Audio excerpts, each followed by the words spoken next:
found that most practices that are at least trying to make an effort and follow up, in most cases trying to manage it through Excel, which was really not made for that. They end up just having a huge list of names with phone numbers and sometimes emails, but there is no logs of activity. Where was the last conversation was dropped off? What was the reason for conversion or non-conversion? And they don't really at the end come to the right insight of what is working, and even sometimes more important, what is not working. Practice Perfect. Actionable business information to take your medical practice to the next level. Now, your host, Nick Dumitru. Welcome back to another episode of the Practice Perfect podcast. On today's episode, we're going to discuss probably the number one thing that leads to success or failure in a practice, and that is the ability to follow up with your leads. You know, any monkey can start generating you leads online. The quality of a lead varies. We're going to get into that a little bit. But today we're going to really dive deep into what makes that work. And backed by popular demand, I've got with me Izhak Musli, who is the former CEO and founder of AtlasKPI, one of our most popular episodes. If you haven't listened to that one, go back and listen to Izhak on that one. He's got some great points to make, and I think you'll learn a lot. That company was acquired, and Alex has moved on to his next venture. So I'm also going to call him a serial entrepreneur on this podcast, and we're going to dive deep into the next software and his insights and what he's seen with running both of these companies. So Izhak, welcome. Thank you, Nick. All right. So Izhak, you started AtlasKPI because unlike a lot of people that I see in the industry, you are paying attention to some things that other people weren't. And that is basically what makes a practice work, what takes them to success, what numbers they should be paying attention to. So I want you to kind of take me through the journey of what you learned through running Atlas and what led to this new venture with your medical PRM software. Yeah, it's actually very related to each other. So Atlas was really focused on the data analytics, understanding that doctors are not all the time business oriented or not all the time past business schools, to understand better how their business work or understand the ratios of their expenses, really the key performance indicator that makes a difference for most businesses.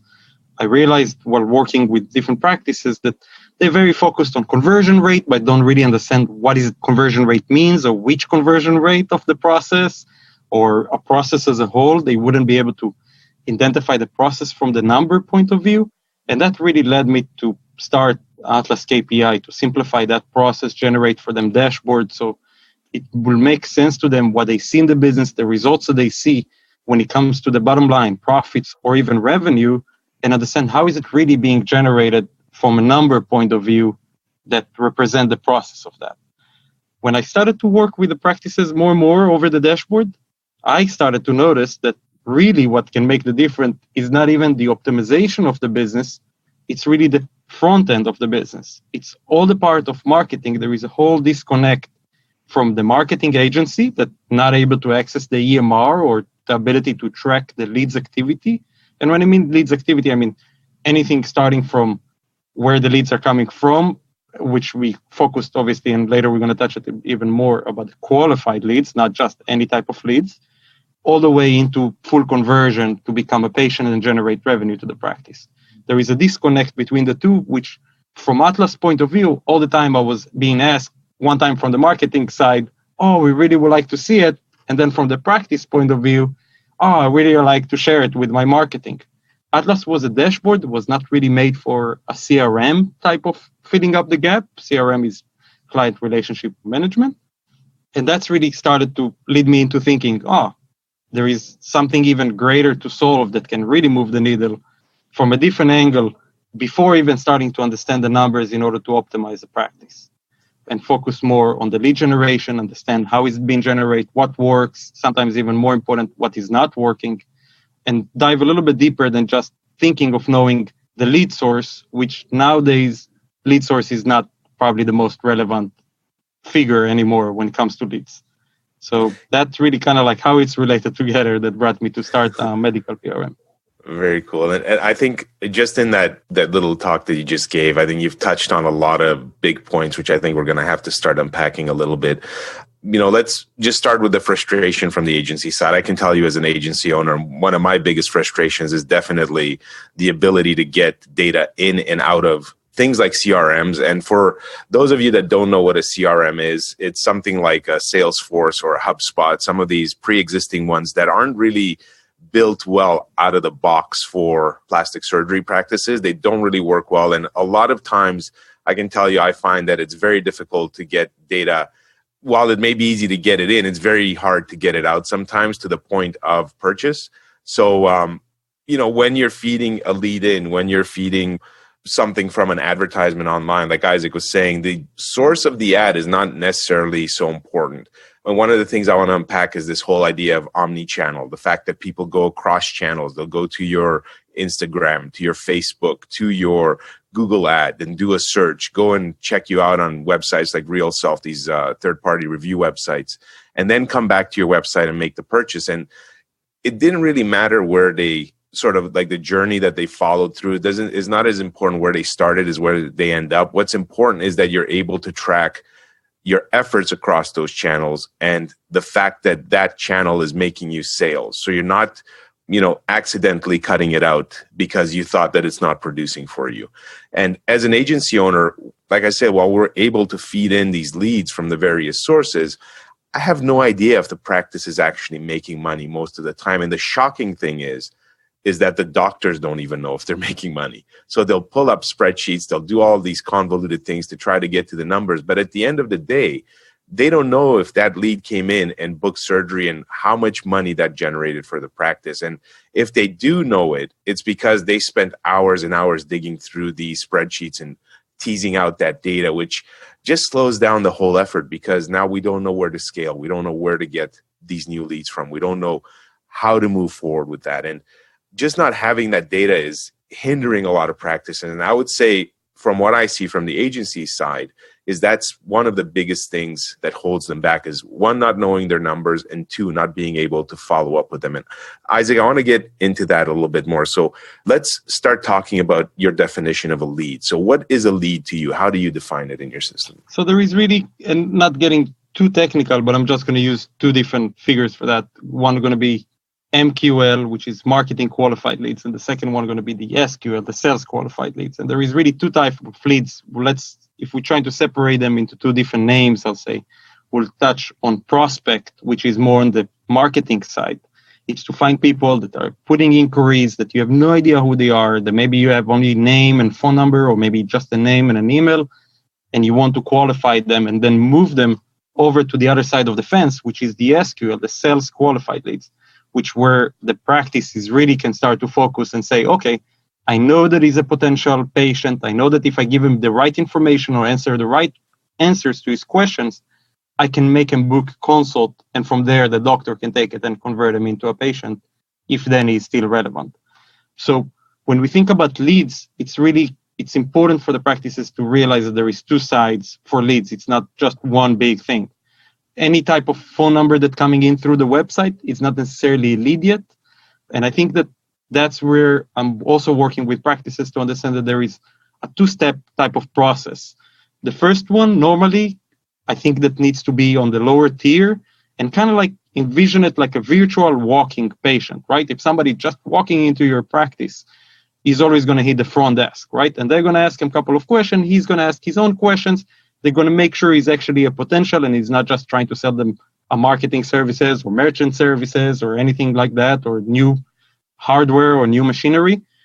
And there is obviously different type of criteria and different type of questions that they will ask before they're going to say, okay, now we can speak with our patient care coordinator, which is going to put on you a lot of effort and give you all the answers to all the questions. So the two steps are normally all the inquiries should accumulate within the front desk. They should start to reach out to every inquiries that they get, and we'll call them a prospect in this case. They need to reach out to them. They need to speak with them. In most cases, we found that over 80% of practices not following up on a lead more than one time. After the first time they get the information, they try to call that prospect. If he didn't answer, in 80% of the time, they're not even going to try a second time.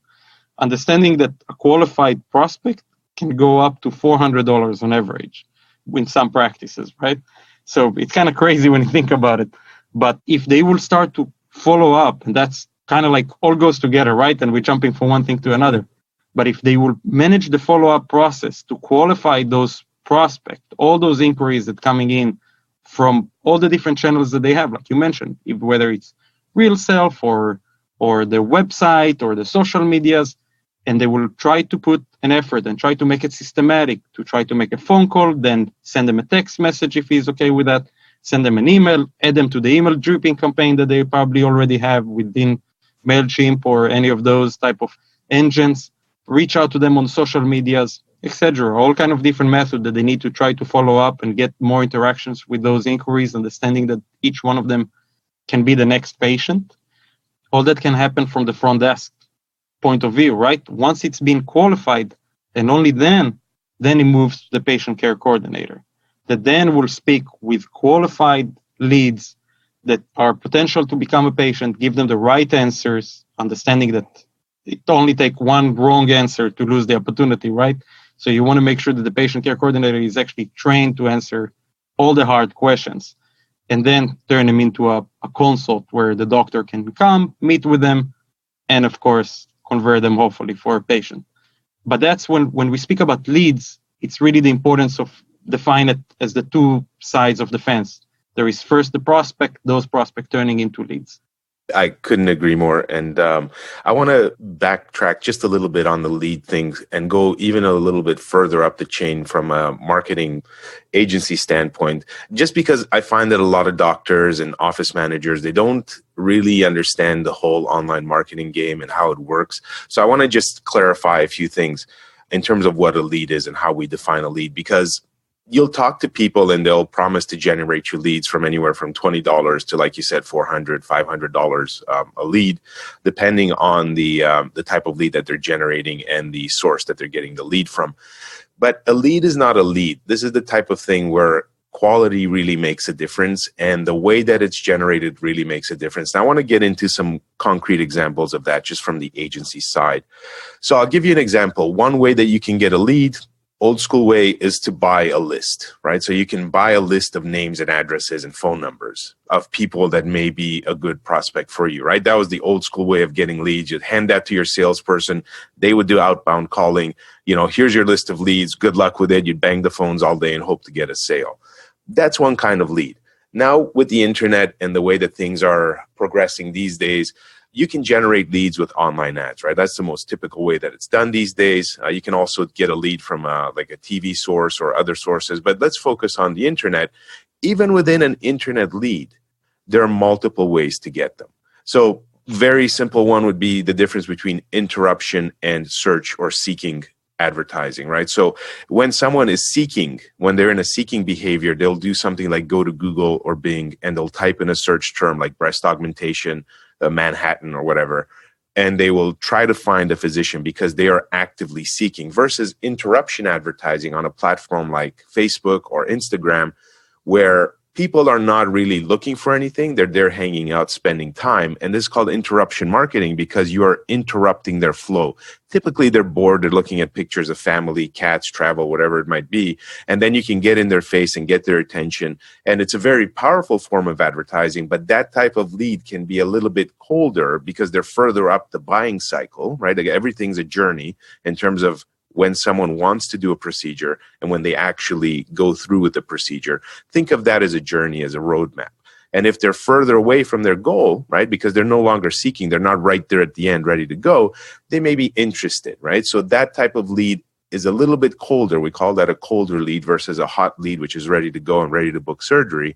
A cold lead may need some nurturing, right? So while the volume is much higher, you'd have to do a bit more work to try to get them in because they'll be a little bit less engaged. You've interrupted them. They've kind of acted on impulse, and they may not be ready to go for a couple of months. So like Izhak was saying, when that kind of lead comes in, where I see the most amount of failure with practices is their inability to follow that up in a consistent manner. Because if, let's say, you have to follow up a lead just even once a week, as just like that's a bad example, but let's just say you do it once a week, you get 100 leads that week, right? All of a sudden, next week, it's 200 you're following up for. If you're doing it for 30 days, by the end of the month, it's 400 leads that you're now having to follow up to consistently that week. And it starts to become a real challenge without tech in place.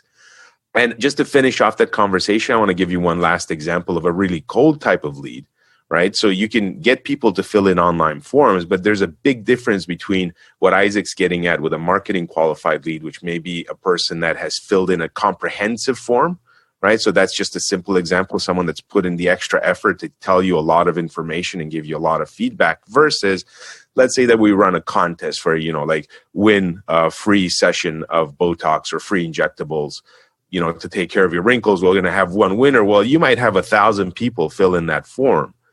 But while they may be leads in the sense that they're interested in that kind of service, they're not a warm lead or even a hot lead at all. They're a very cold prospect.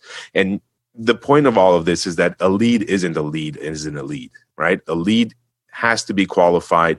And when they come in, the only way that you can really handle it as a smaller practice with maybe just 1, 2, or 3 people at the front desk is to have something in place to follow that up and nurture that. So, Izhak, I want to hand it over to you again and really start talking about this kind of leverage. Like, where do you see practices failing, and how is the technology that you're putting in place, how is that leveraging the staff and the people and their efforts to be able to start following up with these leads? So it comes in 2 different areas that really focusing.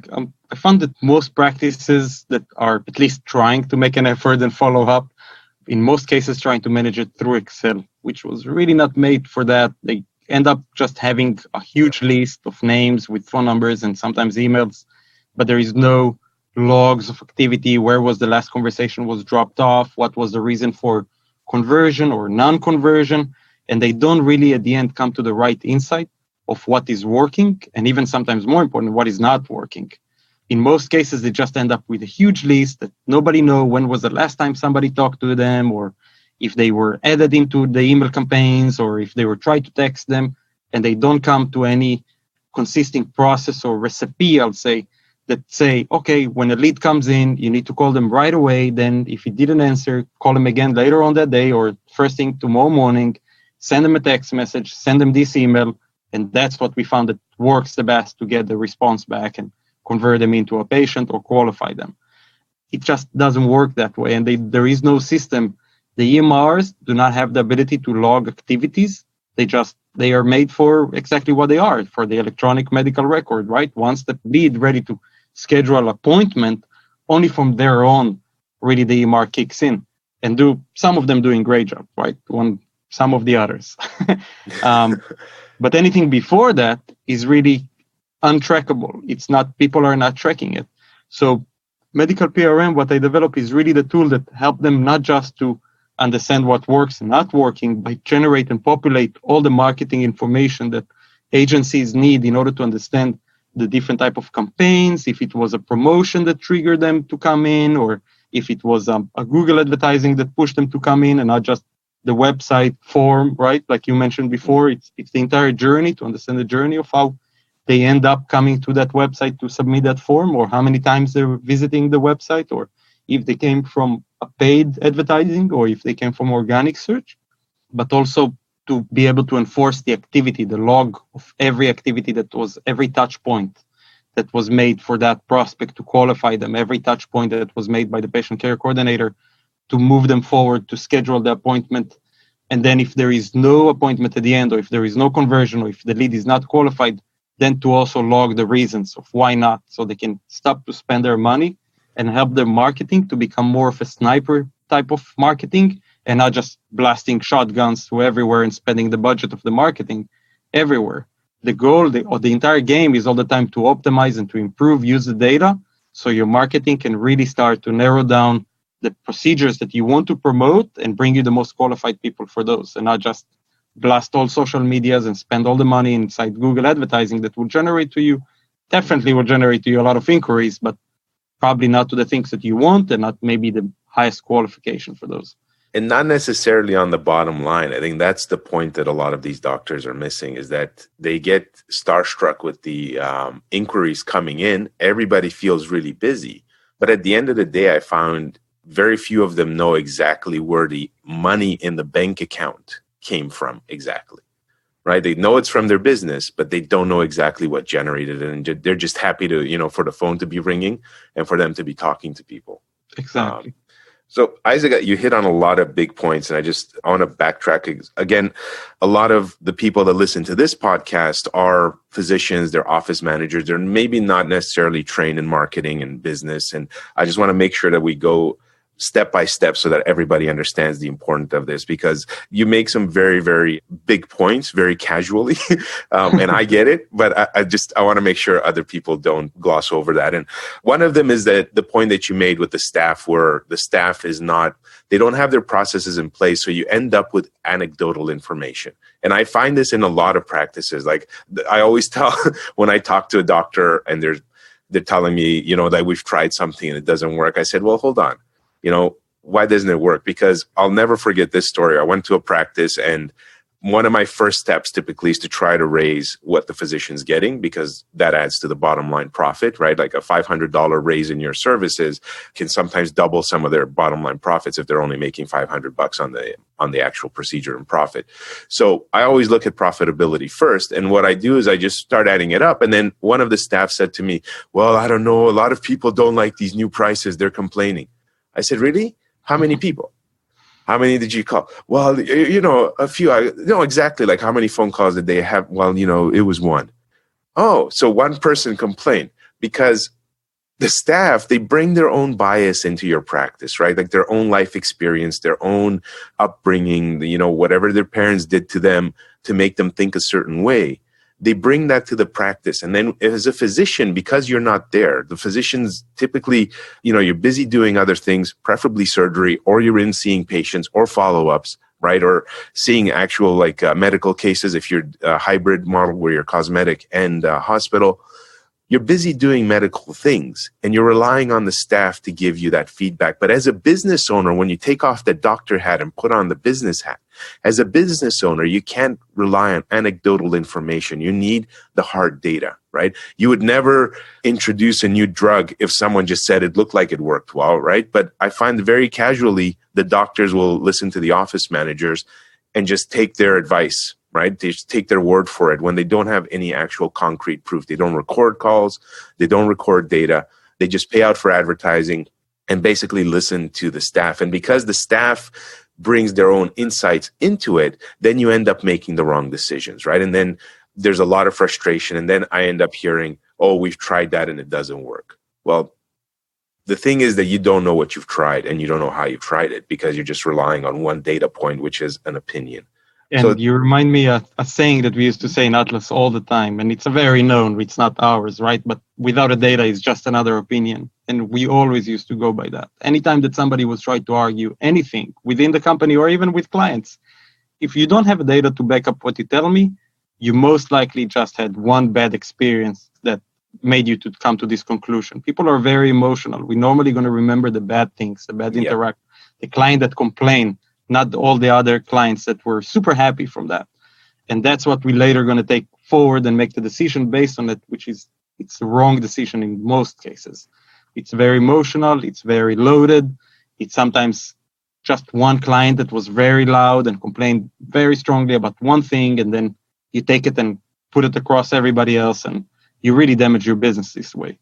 So you're 100% right. One bad experience does not mean that something is working or not working. If you don't have the data to back it up, you're just guessing 100% of the time. Yeah, and it's shocking and it's expensive. Like I can tell you that complaint with that just a $500 increase, that was at that point, even before growing the practice, that would have cost that physician $160,000 in profit, like extra profit a year, without doing any more work. And it was just because one of the staff members felt feelings about raising the price by $500 for an $8,000 procedure. So it's heartbreaking to see that happening. And I'm excited by the fact that you're introducing things where you can start to empower the staff to have that and empower the doctor to have that data on the back of their work. And another big point that you brought up is this consistency, the idea of doing things consistently. The fact that being able to answer the hard questions, making sure that they ask the right questions, that they answer them the same way all the time, that, when you make an adjustment to the answer, you can see the outcome on the lead flow and the booking rate and the closing rate of the sales. So how is the software doing that? What do you have in place to be able to do that?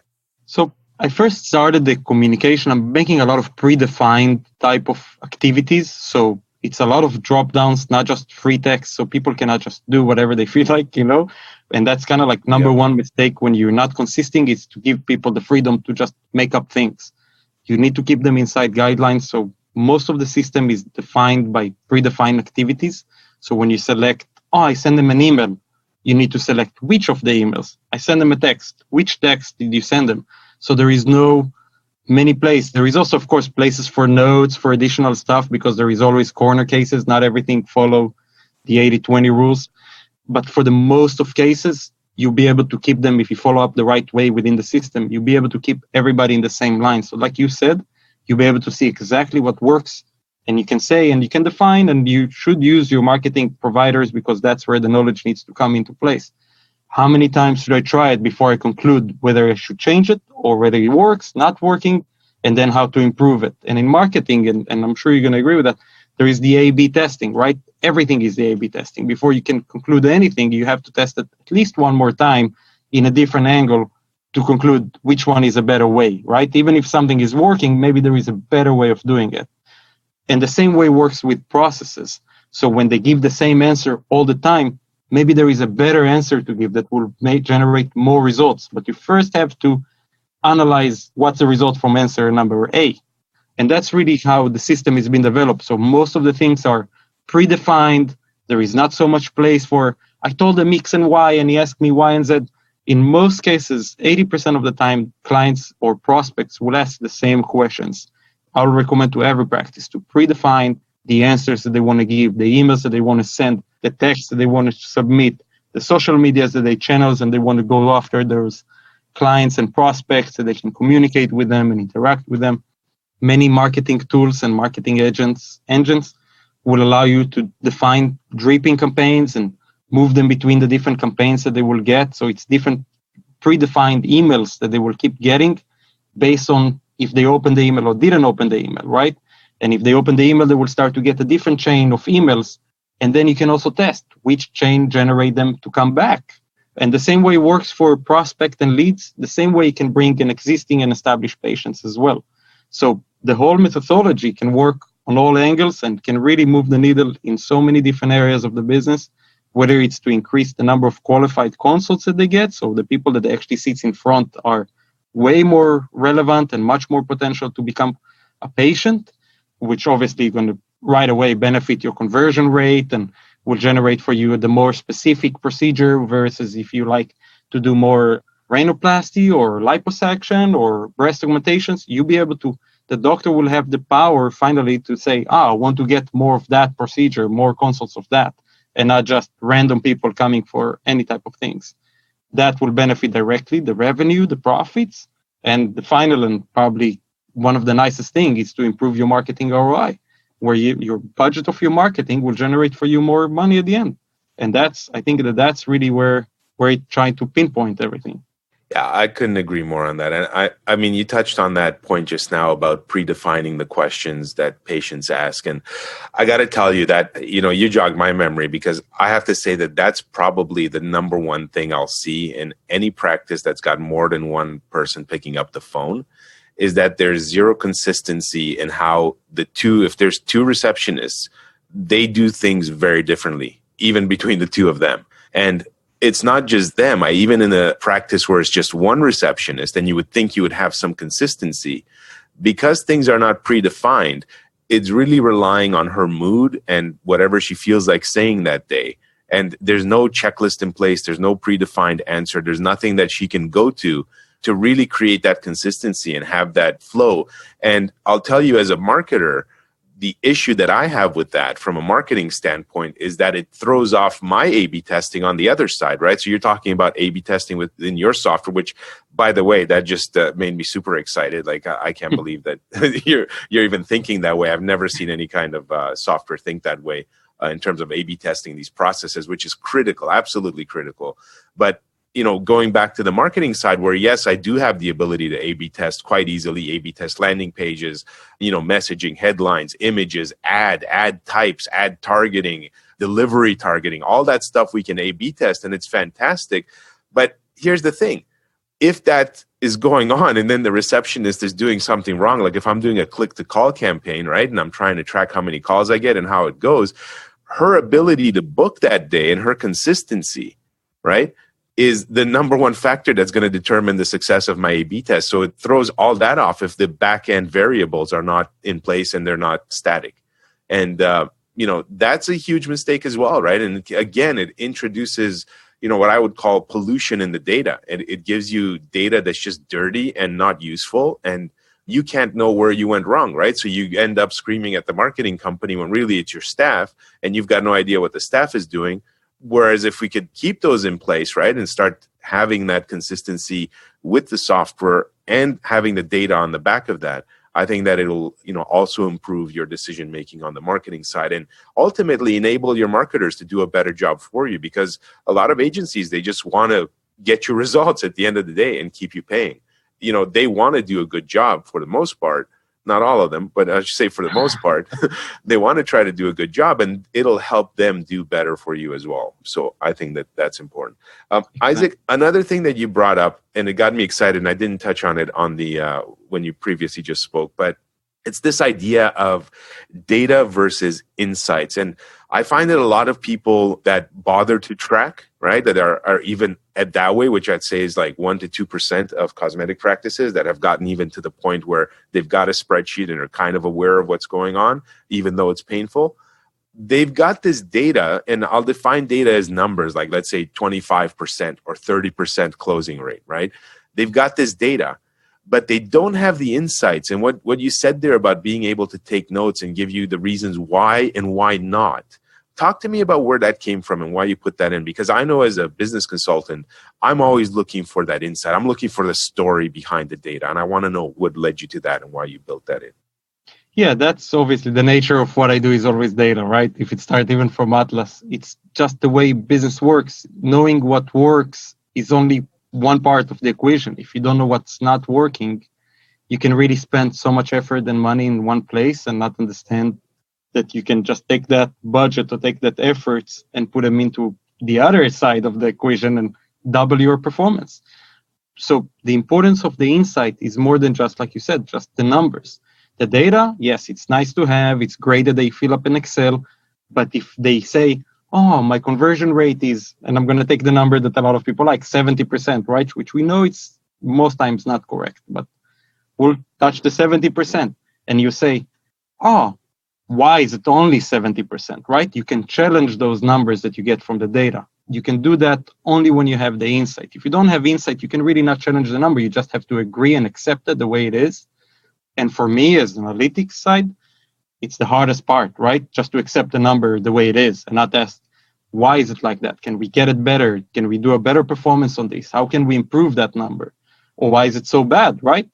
Sometimes you say, oh, I'm getting 100 prospects, but only 10 out of them are scheduling a consult. That's a 10% conversion from prospect to consult. Can we change that? Can it be better? Is this the best that we can do? Without the insight of the data, without all the entire story, which means you need to keep accumulate that data, you need to put it inside the process, you will never know if you can improve it. You'll never know if it's the right number, if it's accurate, if it's just a number that is random based on random activities of different people that do their job, right? Like you mentioned, one reception answer A, the other reception answer B, that can fluctuate the numbers in tremendous ways. So without keeping consistent the storyline or the guidelines that you set inside your business and then apply the data on top of that, you were never going to be able to get the insight. And I think that's really the importance, the ability to challenge those numbers. So if you made $2 million that year and next year you want to set a goal, your goal is going to be a guess if you don't have an insight that based on that you can say, I'm going to tweak X, Y, and Z in order to then set this goal. You're just going to make up stuff, and that's what I see all the time. I used to see it in Atlas. I see it when people speak about generating more leads, right? Oh, I'm going to spend more money on my marketing. I'll generate more leads. Doesn't mean you're going to generate more consults. It doesn't mean you're going to make more money. You may just going to spend more, but that's the only fact that you currently have. Absolutely. One of my favorite sayings from my book is that activity doesn't equal progress. And that's what it is. People love to get the activity and they love to feel busy, but they kind of put blinders on when it comes to checking if it actually added to the bottom line. So on that insight, I love how you said challenging the data. I love that. I'm gonna take that saying from you and I'm gonna use it from now on because I think it's very important. And I always try to, just for the listeners, I try to bring it back to a concrete example in terms of what that means. So I'll give you a case that I was just dealing with the other day. And this happens actually in a lot of practices where they have to decide between a free consultation versus a paid consultation, right? It's a very typical thing to decide. Younger doctors, they'll typically try to do a free consultation to get more people in the door. What happens when you add a fee is that it'll tend to drop your number of consults, but you hope it increases the quality of the consult because the person's a little bit more serious, right? So that's a decision that's very typical across plastic surgery, cosmetic, anywhere that deals with consultations, this whole free versus paid. And when you add the fee in, what immediately happens is that your conversion rate from your leads goes down, right? Like that's an immediate thing that's you can pretty much expect it to happen unless you're in an area that doesn't have a lot of competitors and you're kind of like the only option and you've got a monopoly, that's an edge case. Most big cities though, you've got another, 30, 40, 50, 70 plastic surgeons like you would have up here in Toronto or LA or somewhere, or 100 or, Manhattan.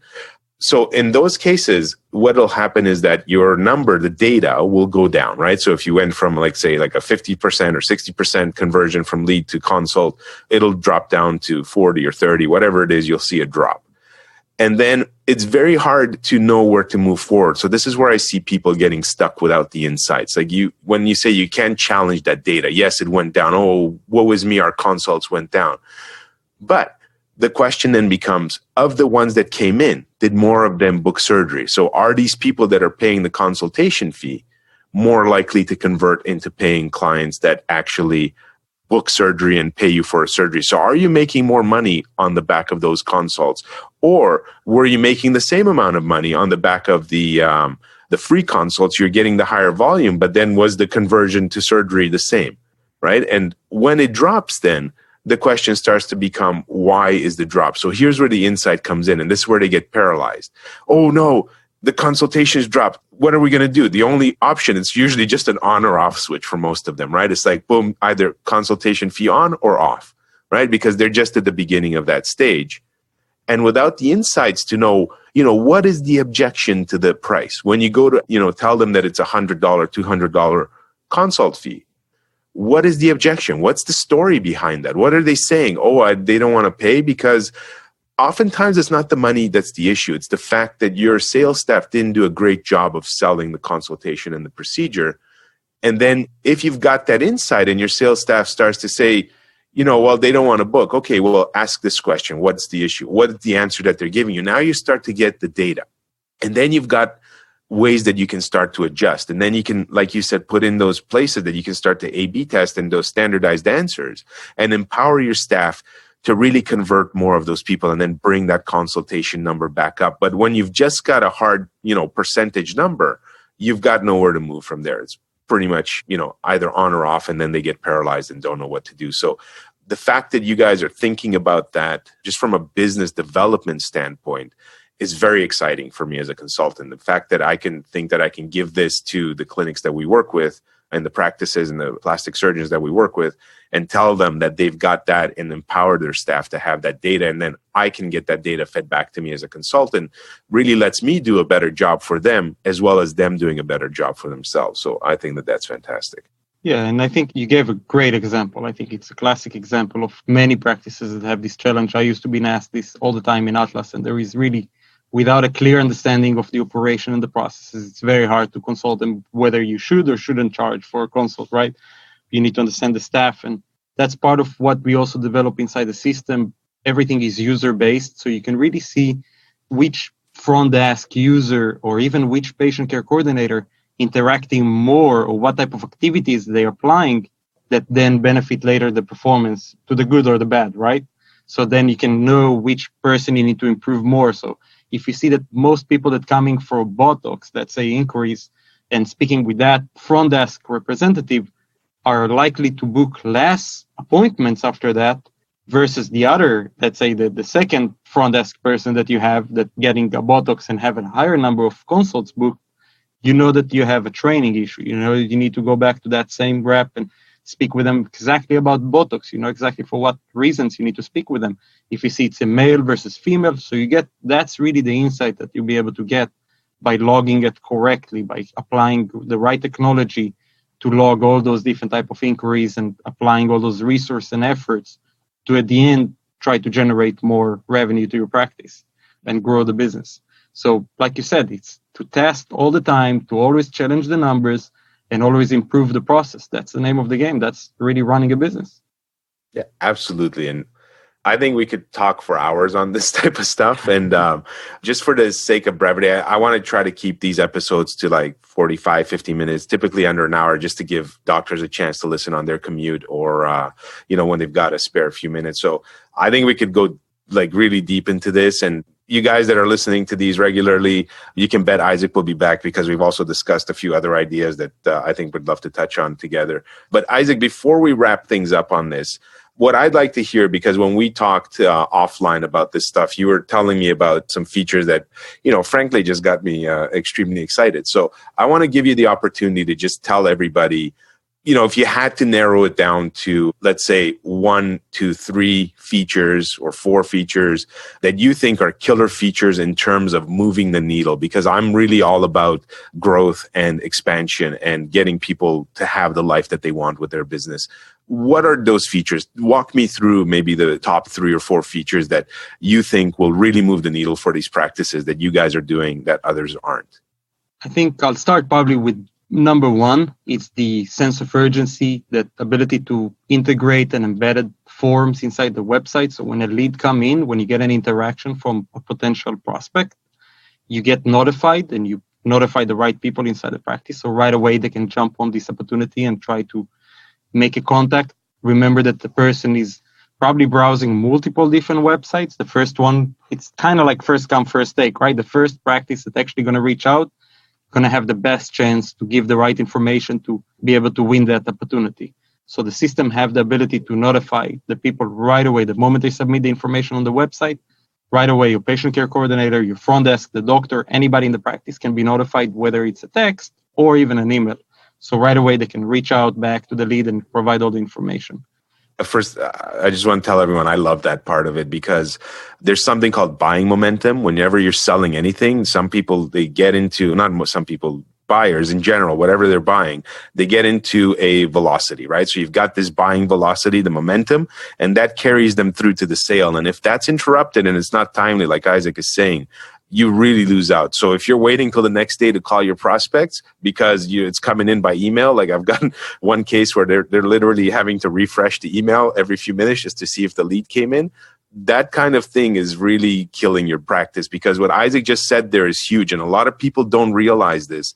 And that is that the market for cosmetic surgery has been trained by everybody from these guys on the forums and blog posts and Real Self, right through to the American Society of Plastic Surgeons. And any of these societies online, they are told to contact multiple places. They're educated to do this. They're advised to do this by your governing bodies. So don't assume that because you got a lead, they didn't also submit 3 other forms 2 minutes ago. And what Izhak said is whoever gets to that first gives the highest signals and indication of the quality of care that patient can expect. Because if you can't be bothered to call somebody back when they've made an inquiry for 48 hours, that's how they're going to feel that they're going to be treated when they're a patient of yours. If you get back to them right away, that's the first impression that you can't take back. That's the indicator of the quality of care that they're going to receive from your practice. The timeliness, the attention, the fact that you care enough about their business and you want them to be with you.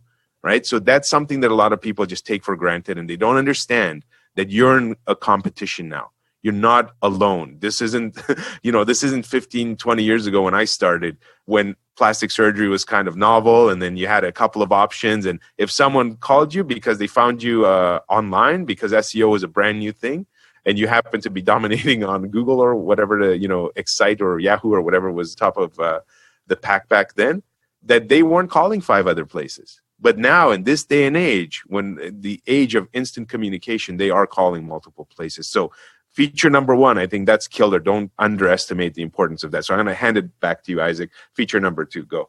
I'll say auto-population of data. So once you using the integrated forms of the software, when somebody submits information, everything is being populated automatic. So you don't really need to ask, how did you hear about us? Or what made you today submit this online information? Or whether he never even answered you after you submitted information.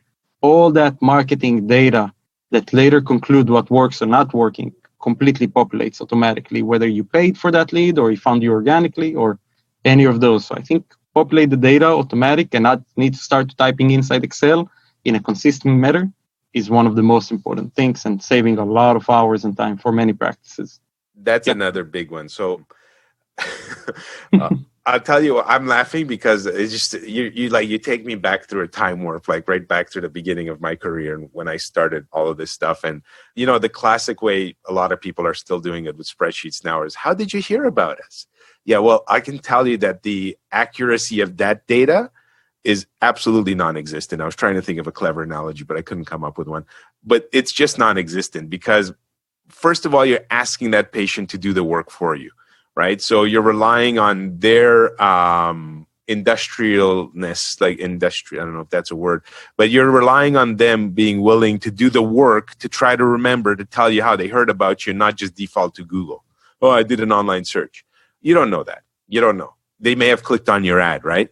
So you don't know if it came from your ad campaign or from organic. That's, a classic, number one mistake right there. You don't know where to put your money because you're running ads and it's organic. And you don't know if that person actually clicked your campaign and came in or, went on Google organic, because Google is still Google to most users. They don't even realize half the stuff is ads. Right? So that's a classic mistake.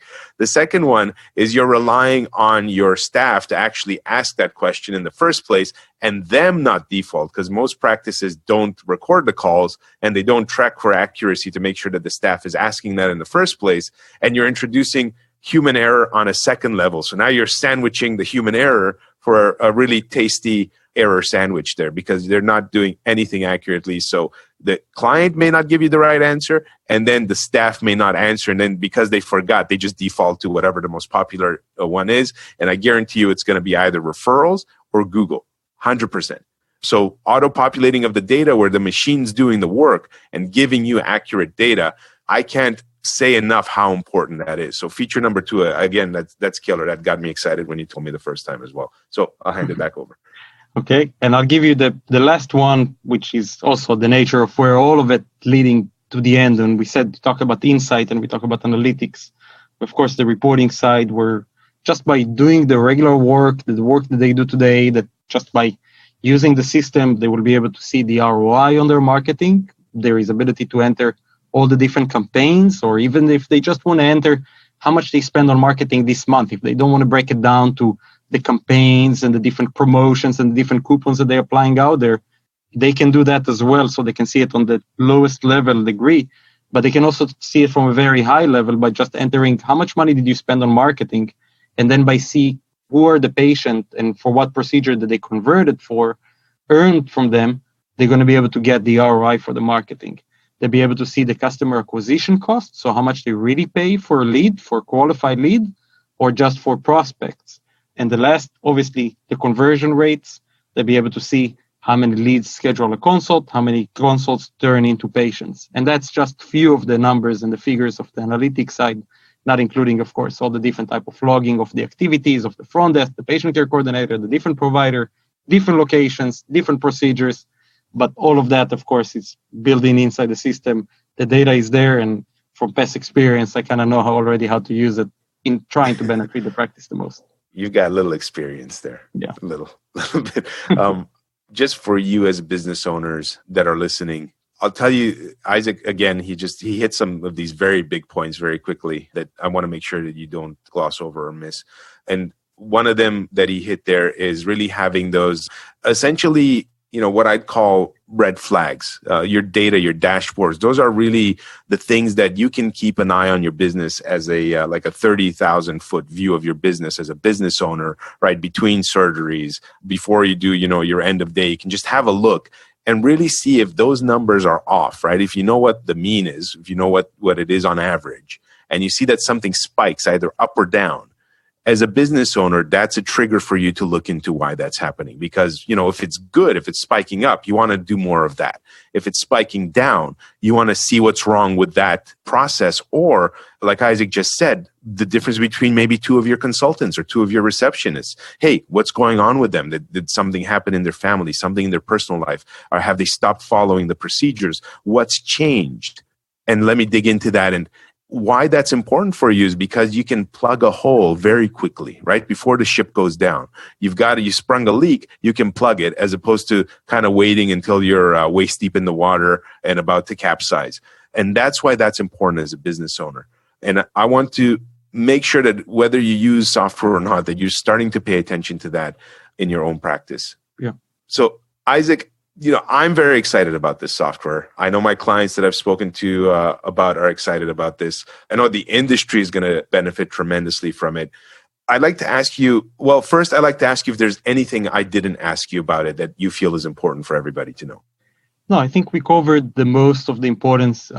As long as there is the will to increase and improve your practice and not just keep your head down and just do your thing the day-to-day. Doctors are very busy, not all the time really want to play the role of the business owner.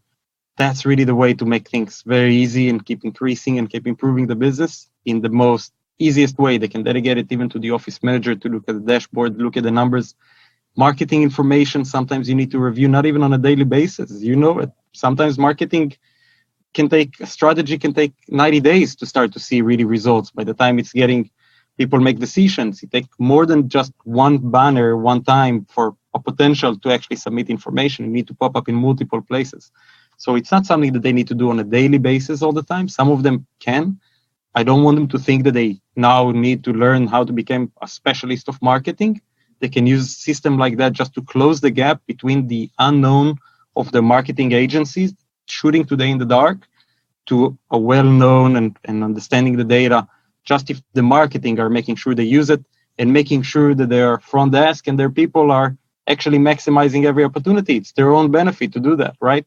So I've seen some practices that actually the marketing agency are the one that running and chasing the front desk to call people and make sure not to forget to follow up and do all of that part, because it's a win-win at the end. The doctor want to keep use them. They want to show the performance. So when embedding a system like that inside the practice is really just going to benefit. There is really no downside to that as far as I see it. Yeah, I can tell you I've done that dance chasing after the practice to actually pick up the phone and call people. So I'm laughing because I know exactly what that feels like. I did actually remember my point from what you made before, and then a second point on what you just said. And that point was that with this data, it really takes ego out of the equation. I'll tell you where this came up for me is when I was speaking in France at IMCAS. There was a physician there who was very proud of the fact that she was very big on her Instagram, putting her success in Zuckerberg's hands over there in case he changes his mind. Her whole business would tank, and that she wasn't paying for her marketing. And all that said to me is that, she's afraid to pay for marketing because she doesn't know what works.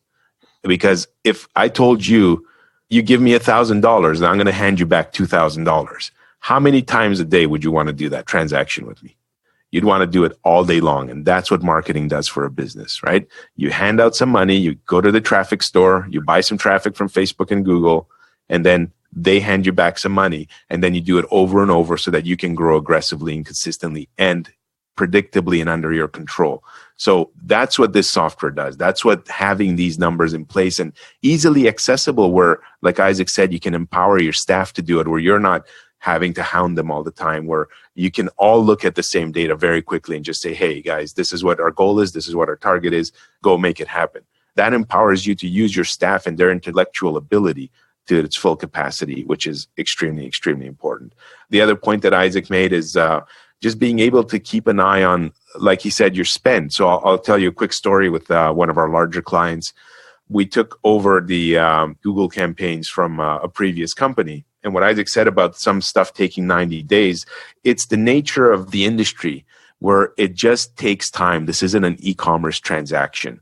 And while I'm not a big believer in waiting a long time for your campaign to show results, like I like to get more immediate results. What we did with her is within 2 weeks, we spent $30,000 on Google and we flooded them with leads. And she hadn't seen this kind of acquisition before. So she's like kind of freaked out a little bit. Oh my God, turn it off. Because, unlike a lot of practices, she actually was tracking her spend versus her income. But because there's this lag, you have this cohort of people, the group of people that are coming in on day one. And maybe their transaction, because it's not an e-commerce transaction, right? You've got to book a consultation, deal with life, show up, and then buy. It can take 30 to 60 days, 90 days, like Izhak said. So what was happening that we turned it off in 2 weeks because she thought, she was freaking out, like money's flying out the door. By the end of the month, that was ROI positive. 60 days later, it made a ton of money, like doubled pretty much the amount of money or more, I believe, from what I remember of what it was. And that was, having those numbers and understanding how they change over time as well is critically important because that allows you to scale. Like if you're dealing with a lot of competitors in your market, the only way to win is to have these numbers. Because that allows you to acquire the patients. That allows you to spend more than your competitors. That's how you win. You don't win by just going on Instagram and not knowing what's happening because ego is a bitch. Ego will make you do things, right? Because you've got notoriety and you've got people telling you how great you are. But when you don't know what the numbers are, right? Egos can make you do all the wrong moves. It can make you make all the wrong moves and take the wrong decisions. And that's what you're avoiding with this kind of software. So again, really big points that Izhak touched on. I just wanted to expand on that a little bit. Izhak, how can people get in touch with you? Firstly, how can any doctors that are interested get a hold of you and check out the software, get a demo? And how can potential partners get a hold of you personally if they're interested in speaking further? Simple as going to medicalprm.com. They have form over there. I'm getting a text message the moment I get a lead. I jump on it. Nice.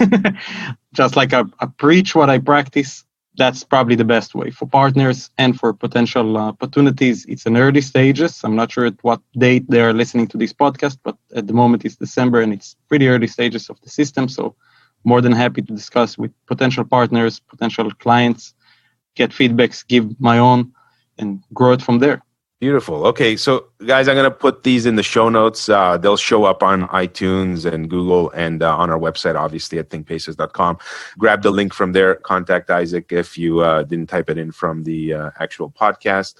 And, Izhak just said that it's in the early stages. I want to talk to you guys about something called first mover advantage. And this is where the person in the market that makes the first move ahead of the competition tends to do well and win. And, whether you take this further or not, take a look at the software, talk to Izhak, at the very least, learn what he's doing. And, I'm going to be jumping on this as soon as he says that the covers are off of it. I'm very excited about it just because from a marketer's standpoint for my clients, this solves the number one problem that I have as a marketer and a business dev guy in helping practices double and triple. Is this is the number one thing that holds people back is this ability to follow up, this ability to act quickly, and the ability to actually know what's making a difference in the practice. So I hope you guys take advantage of it.